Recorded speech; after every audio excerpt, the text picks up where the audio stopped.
여기서 한 가지 짚고 넘어야 될 것이 있습니다. 반드시 짚어야 될 것이 있어요. 반유동 낚시에서 채비 정렬. 채비의 정렬. 반유동 낚시는 맨사 매듭이 찌에 닿고 찌머리에 닿고 목줄이 정렬된 체제. 반유동 낚시는요, 던져진 채비가 쫙 내려가면서 위에 자신이 묶어놓은 맨사 매듭이 찌머리에 탁 닿습니다. 그러면 찌가 끔뻑 이렇게 해요. 끔뻑. 그 다음에 가라는 것이 목줄이에요. 목줄이 이제 펼쳐지게 되면 다시 찌가 약간 이제 열어 있던 찌가 탁 이렇게 느낌을 줍니다. 그러면 정렬을 마쳤다 이래. 채비의 정렬이 끝났다 이럽니다. 맞죠? 이 채비가 정렬이 끝난 체제입니다. 그러나 전유동 낚시는요, 전유동 낚시에서는 착수 시 찌와 목줄이 분리되어 착수되는 정렬은 끝난다.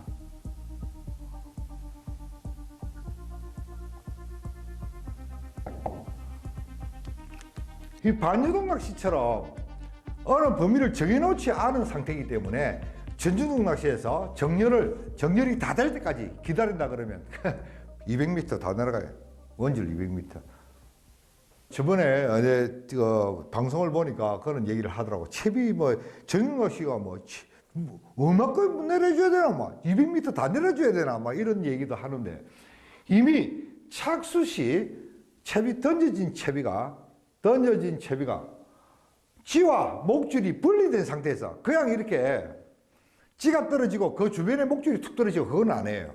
그건 아니고, 일단 찌와 목줄이 펼쳐진 상태에서 착수가 딱 되는 그 순간을 채비 정렬이 끝났다라고 이렇게 이야기합니다. 그 뒤로부터는 채비가 내림을 시작한다라고 하지 채비 정렬을 시작한다 그거는 얘기를 안 해요. 그 내리는 와중에 입질을 받을 수도 있고 하기 때문에 그것은 채비 내림이 진행한다, 채비 내림이 진행된다라고 이렇게 이야기를 하지 채비 정렬을 한다는 그런 얘기가 아니거든요. 그래서 이것도 우리가 삐뽕돌이라도 하도 채비 정렬을 어떻게 시키느냐에 따라서 깊은 수심층까지 원활히 내리느냐, 그렇지 않으면 어느 정도 내리다가 그냥 채비 내림이 없이 찌가 앞으로 딸려버린다든지 하는 경우가 있습니다. 그것은 여러분들이 스스로 풀어야 될 숙제예요. 그리고 삐뽕돌 가지고 깊은 수심층을 내리려고 그러니까 내리는 도중에 잡어들이 미끼를 다 묶는다. 그거 어떻게 내리노? 그것도 여러분들이 풀어야 될 숙제입니다. 그렇다고 해서 조류가 안 많고 수심이 깊다. 약 한 15m 정도 채비가 내려가야 되는데 원활하게 내리지 못하면요, 당연히 미끼는 잡어야 몫이 됩니다. 그렇지만 그것은 다 이렇게 여러분들이 잡어 분리를 어떻게 하느냐, 어떻게 채비를 분리하느냐라고 이렇게 생각을 하고 그 숙제를 풀어야 돼요. 그리고 뽕돌이 아무리 작다 하더라도 여러분들이 이런 체제를 갖추게 되면요, 깊은 수심층에 충분히 내립니다. 탁 던져놓고 이렇게 딱 보면요, 채비가 정렬된 상태에 내림을 시작하게 되면요, 찌가 앞으로 착 다가옵니다. 다가오면서 채비가 내리기 시작돼요. 그 내리는 경사각을 봅니다. 경사각을 보면 나중에 우리가 나오겠지만 여러분 수학 시간 배울 때 삼각함수가 나와요. 몇 도 15도 기울어 있을 때는 몇 미터가 내려가야 몇 미터를 내려간다. 그리고 30도, 45도에 따라서 수심, 그러니까 길이라 그러죠. 몇 미터 내리는 거리가 달라지게 됩니다. 그것도 유심히 보고. 그러는데 수심이 깊다고 해서 무턱대고 삐뽕돌로 하나를 가지고 못 내리겠다. 그럼 나는 도저히 안 되겠다. 3B나 4B 써야 되겠다. 그렇게 되게 되면요, 바닥 걸림을 생각하지 않으면 안 돼요. 다행스럽게 그 바닥이 사질 때나 혹은 펄 이런 시대로 되어서 이렇게 여걸림이 크게 발생되지 않는 곳이라면 문제가 다르겠지만은 조금이라도 험악한 바닥 지형을 갖추고 있는 곳이라 그러면요, 2비, 3비는 바로 바닥 걸림이 발생됩니다. B봉돌 하나를 가지고 여러분들이 굉장히 내리기 어렵다고 생각하지만 저희들은요, B봉돌 하나도 어떨 때는 부담스럽다. 너무 체지가 너무 빨리 내려간다는 거죠. 그래서 B봉돌을 사용하되 우리는 채비의 원활한 내림을 위해서 원줄을 또 굵게 사용합니다. 저수온길에 들어가면 17m, 19m, 보통 15m 이상으로 이렇게 수심표를 내릴 때 원줄을 1.75를 많이 사용해요. 1.75. 1.75나 2호 사용합니다. 잘 내려갑니다. 멋지게 내려갑니다. 1.75에 1.5, 1.75 목줄을 사용하고 1대1로 사용하든지 이렇게 사용하고, 그리고 채비가 빠르다 싶으면 올리죠. 2.5호. 그리고 이것도 좀 빠른데 하면 3호. 심지어 4호까지 저는 감성돔낚시에서 4호까지 원줄을 올립니다. 채비가 빨리 내려가면 빨리 내려가서 손해예요. 천천히 내려가는 좋죠. 그래서 우리는 채비가 빨리 내려간다 생각이 되게 되면 원줄을 좀 굵게 사용합니다. 그래서 요런 B봉돌 하나라도 정렬만 반듯하게 되게 되면요, 멋지게 잘 내립니다. 멋지게 차분하게 내릴 수 있으니까 자신감을 가지고, 모든 것은 자신감에서 나와요. 자신감을 가지고 실행해 보시기 바랍니다. 4번, 조류가 암만하고 수심이 얕다. 조류가 암만하고 수심이 얕다. 이때 조류는 그냥 아가야 걸음걸이나 이렇게 간다든지 움직이기도 하면서 어떨 때는 수심이 좀 가는 거, 조류가 가는 거 같고, 어떨 때는 크게 느끼지 못하는 그런 상황을 조류가 완만하다고 그래요. 흘러가기는 흘러가는데 씩씩하게 흘러가지 않고 조금 흘러간다든지 멈춘다든지 그런 것을 조류가 완만하다고 그러고, 수심이 얕다 그러면 이 조류가 빠른 곳은 1번처럼 조류가 빠르고 수심이 얕은 곳은요, 2에서 3m만 돼도 물고기가 묵니다만은 조류가 완만한 곳은요, 최소한 5m 이상이 돼야 돼요. 5m 이상.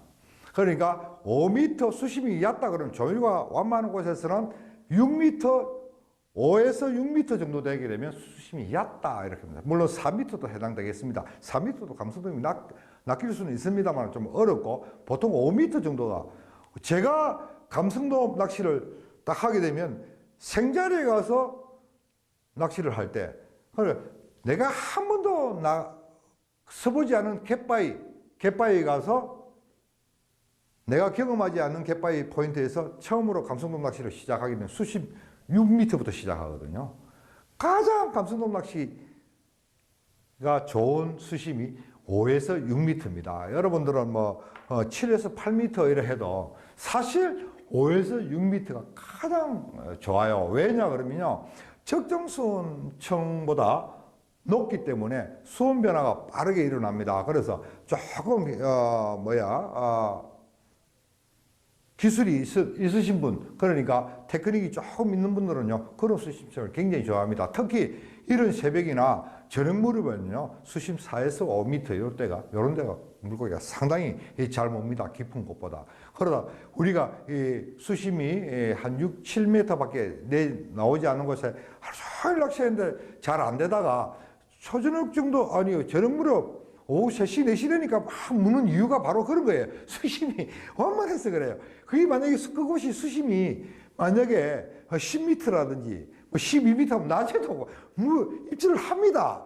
그런데 보통 그렇지 않습니까? 아침에 일찍 우다닥 하다가 하루 종일 입질 없다가, 특히 내 맘거리에 안 그렇습니까? 오후에 서너 시 되게, 이제 5시 꼭 철수 무렵 되게 되면 입질을 하는 그 수심이 얕아서 그래요. 그래서 조류가 완만하고 수심이 얕은 약 4에서 5m에서는요, 뽕돌은 잡고 목줄도 잡다. 뽕돌도 잡고 목줄도 잡다. 그렇다고 목줄을 여기까지 이렇게 목줄을 짧게 하라는 것은 아니고, 제가 말씀드렸잖아요. 저번 시간에 목줄에 전유동 낚시에서 목줄의 개념. 목줄을 이렇게 사용합니다. 목줄을 이렇게 사용합니다. 뽕돌은 작고 목줄도 짧다. 여기서 뽕돌을 이렇게 해다. 심지어 조리가 거의 없으면은 바늘기에 이렇게 매면 여기 낚시줄 짜투리입니다. 뽕돌을 여기에 기에 물려서 사용하는 경우가 많아요. 그리고 또 이왕 바늘 그렸으니까 제가 참고적으로 한 말씀 드리고 넘어가겠습니다. 왜 바늘기가 이렇게 오도로 누운지 아십니까? 왜 바늘기가 보면 이렇게 뭐 반듯하게 돼야 되는데 왜 약 3도 정도 이렇게 5도, 3도에서 5도 정도 옆으로 누워 있겠습니까? 이 바늘기는요, 이것도 하나의 과학이거든요. 여러분 낚시 바늘 이렇게 목줄을 매면요, 아무렇게나 매지 마시고 항상 목줄이 바늘기를 타고 이렇게 올라가야 돼요. 바늘 뒤로 가면 안 됩니다. 이렇게 된 이유는 목줄이 이렇게 바늘기를 타게 되면요, 무슨 이점이 있느냐? 바늘기가 누운 이점을 바로 가져오기 때문입니다. 바늘기가 이렇게 누운 이유는 물고기가 딱 물 때 여러분 챔질을 딱 하지 않습니까? 챔질을 하게 되면 이 줄이 이렇게 당겨지지 않습니까? 이렇게 챔질을 하게 되면 탁 당깁니다. 그럼 지렛대로 이렇게 지렛대 역할을 탁 해요. 그래서 후킹을 도와줍니다. 아시겠습니까? 와 이러지. 그거 모르는 사람 말할 거야. 그래서 요게 항상 후킹을 하게 되면 바늘 기 위를 낚시줄이 누르면서 바늘이 탁 이렇게 지렛대처럼 해야 되는데 챔질을 하는 동시에 바늘이 떨어졌다. 와 목줄 안 좋네. 그거 아니에요. 그거 아니고 이 매진 목줄이 이 뒤로 이렇게 하게 되면요, 챔질하게 되면 어떻게 바늘기에 콕 걸려서 탁 끊어져 버립니다. 그런 경우가 많아요. 그래서 항상 이렇게 보고 이렇게 돌려서 매고, 또 바늘기 뒤로 이렇게 줄이 매지실 경우에는요, 어느 상황이 발생하느냐? 챔질해서 잘 안 걸려요. 제 말 거짓말 아닙니다. 여러분 딱 챔질했죠? 야, 크다. 50cm 오버. 딱 감죠. 옆에서, 와, 부럽다. 이러는데, 터졌다. 오면 벗겨졌어요. 그러고 옆에 사람, 와, 기분 좋다. 이러죠. 보면요, 벗겨졌을 때 자세히 보십시오. 거의 10중 8구 목줄이 뒤로 가 있습니다. 뒤로 가 있으면요, 이게 끊어지지 않으면 이렇게 제끼는 경우가 있기 때문에 꽂힌 바늘을 빼는 역할을 해요. 이게 하나의 과학이에요, 과학. 알고 사용하십시오. 알고 반드시 사용하시기 바랍니다. 그래서 이런 거 바늘 기에 뽕돌을 이렇게 물립니다. 이유는 뭐냐? 바닥을 더듬어야 돼요, 바닥을.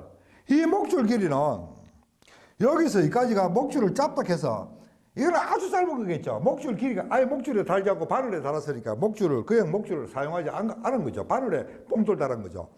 요게 아무리 길어도 20cm 이상이 되면 안 돼요. 내로 돼야 돼. 20cm 안으로. 그리고 이거는 자기 취향에 맡깁니다. 저 같으면 수심이 짧은 곳에서는 4에서 5m 정도 씁니다. 전유동 낚시에서. 이거는 여기 사용하는 건 삐뽕도 하나만 사용하면 되겠죠.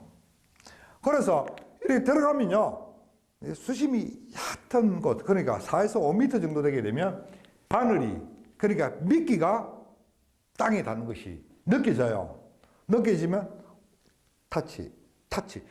여걸림이 발생될 때 두 가지 이유가 있어요. 바닥 걸림이 발생될 때. 첫째, 목줄에 뽕돌이 바위에 붙어있는 부착성 우페로의 간섭을 받아서 바닥 걸림이 발생되는 경우가 있고요.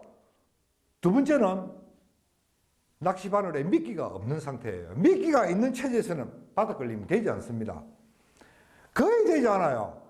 여러분 미끼를 이렇게 꽂은 낚시 바늘을 물속에 이렇게 바위에 보이는 곳에 이렇게 넣어서 바닥 걸림을 일부러 시켜보십시오. 되는가? 안 되지. 안 됩니다. 미끼가 꽂혀 있는 상황은 움직일 때 그 물에 간섭을 받습니다. 물의 간섭을, 그러니까 물의 저항을 않는다는 거죠. 그래서 웬만해서 바닥 걸림이 되지 않아요. 그러나 미끼가 없는 체제에서는 바로 바닥 걸림이 발생됩니다.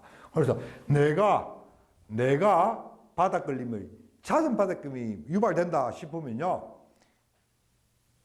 뽕돌이 바늘과 거리가 멀다. 뽕돌이 바늘 가까이 갈수록 바닥 걸림이 잘 되지 않아요. 왜? 자기가 직접적으로 느낌이 오니까 탁 까불러 줄 수 있어요. 그리고 두 번째, 미끼가 잘 없어지지 않아요. 왜?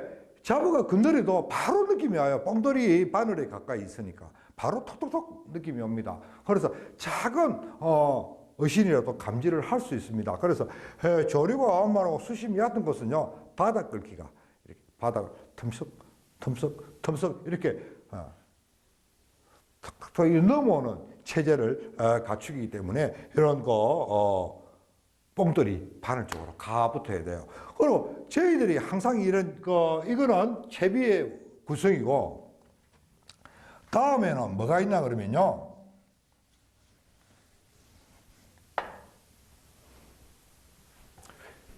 채비 응용 기술 테크닉의 채비의 구성, 그 다음에 채비의 응용이 나와요. 응용.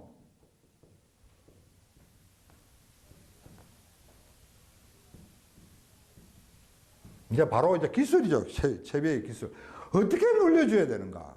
어떻게 움직여야 되는가? 라는 것이 나와요. 채비의 응용 기술.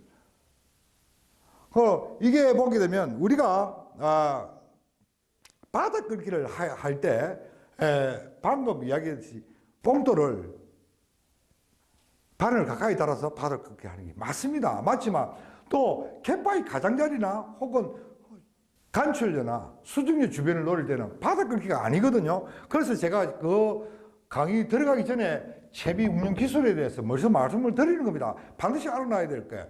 상향식과 하향식이 있어요. 식채비 운용체제. 그리고 두 번째, 하향식 채비 운용체제. 전유동 낚시에서만 있는 겁니다. 누구의 전유동 낚시? 김문수의 전유동 낚시에서만 있는 겁니다. 전유동 낚시 하시는 분들 보면요, 이런 거 안 따져요. 그 사람 잘합니다. 잘하는데 어떻게 잘하느냐, 그걸 알 수가 없어. 그러나 상향식 운용체제와 하향식 운용체제가 있다는 거죠. 이 상향식 채비 운용체제는요, 상향식 위로 향하는 거. 위로 향해서, 그러니까 바닥으로 내려진 채비가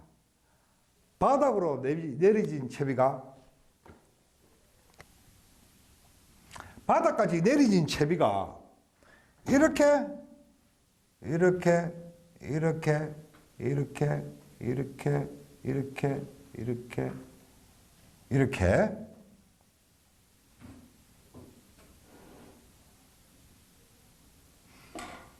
위로 올라온다는 거죠. 위로.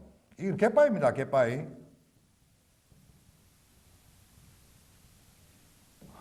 갯바위. 불가사리 막 붙어 있고. 이렇게 바닥에서 내린 채비가 조금씩 위로 올라오는 체제를 우리는 상향식이라고 하죠. 상향식 위로 올라가는 채비. 그 하향식은 반대로 채비가 위에서부터 이렇게 체계적으로 내려가는 체제라. 채비를 위에서 아래로 내리면서 입질을 유도하는 체제. 이렇게 돼요. 그때 그럴 필요가 뭐 있느냐? 이게 전유동 낚시의 핵이고 꽃입니다. 이 낚시 방법을 모른다 그러면요, 전유동 낚시를 할 수가 없어요. 왜? 물고기가, 우리가 여러분들이 밑밥을 던지지 않습니까? 밑밥을 던지게 되면 물고기가 여기서 바닥까지 수심이 막 10m라고 우리가 가정을 합시다. 어디 있을 줄 알겠습니까, 여러분? 물고기가. 바닥에 있다고 생각하십니까? 그래 고기를 못 낚지. 밑밥이 들어가는 체제에서는 물고기가 바닥에서 잘 낚일 수 있는 확률이 크게 없어요. 그래서 이 물고기가 있는 유행성을 찾아서 움직이는 체제를 가지고 우리는 채비 묵용 체제라 그러거든요. 그래서 이것을 바닥에서부터 위로 올려준다든지, 또 그렇지 않으면 위에서부터 차근차근 아래로 내려준다든지 하는 체제를 상향식 채비 묵용 체제, 하향식 채비 묵용 체제라고 그러는데, 이 체제가 갯바위 가장자리에서 우리가 그렇게 한다 그러면 상당히 수월해요. 왜? 보면서 여기는 밑밥을 내주니까 밑밥이 천천히 아주 스무스하게 들어가더라. 조건 없는 하향식이죠. 그러나 이것은 위에가 굉장히 복잡하다, 막 포말이 오바이트 포말을 하고 막 난리다 이럴 때는 팡팡 갯바위 두드려 놓고 채비를 또 던져 갖고 충분히 가라앉힌 다음에 살짝 끌어 올리는 게 상향식입니다. 이번에 굉장히 좀 킵 들었어요. 빠르게 지나갔습니다. 여러분 기억해 두시기 바랍니다. 그래 상향식, 하향식을 하는데 갯바위 가장자리에서는 그렇게 형성을 하는데, 만약에 간출료 주변, 갯바위 가장자리에서 약 한 20-30m 떨어져 있는 간출료 주변을 상향식으로 노린다든지 하향식으로 노린다든지, 수중료 주변을 상향식으로 노린다든지 하향식으로 여러분 할 수 있겠어요? 삐뽕돌 하나를 가지고 발밑에서도 내리기 힘든데 20-30m 던져갖고 어떻게 하향식, 상향식을 할 수 있겠습니까? 못하겠죠? 그것은 여러분들이 풀어야 될 숙제. 오늘 여기까지. 다음 시간은요, 직벽, 그리고 우리가 물속에 봉부리를 할 수 있는 간출료, 수중료 주변으로 나가보도록 하겠습니다. 날도 살살하고 이런데 강의 받을만 하죠. 이제 졸지 말고, 오늘 저런 사람 아무도 기분 상당히 좋아요. 아무도 없어서. 이제 감성돔 시즌이, 본격적인 감성돔 시즌입니다. 다음에 저도 한번 나가봐야죠. 나가서 한번 해봐야죠. 그 몸이 근질근질합니다. 그래서 다음 시간 같이 여러분 안녕히 계십시오.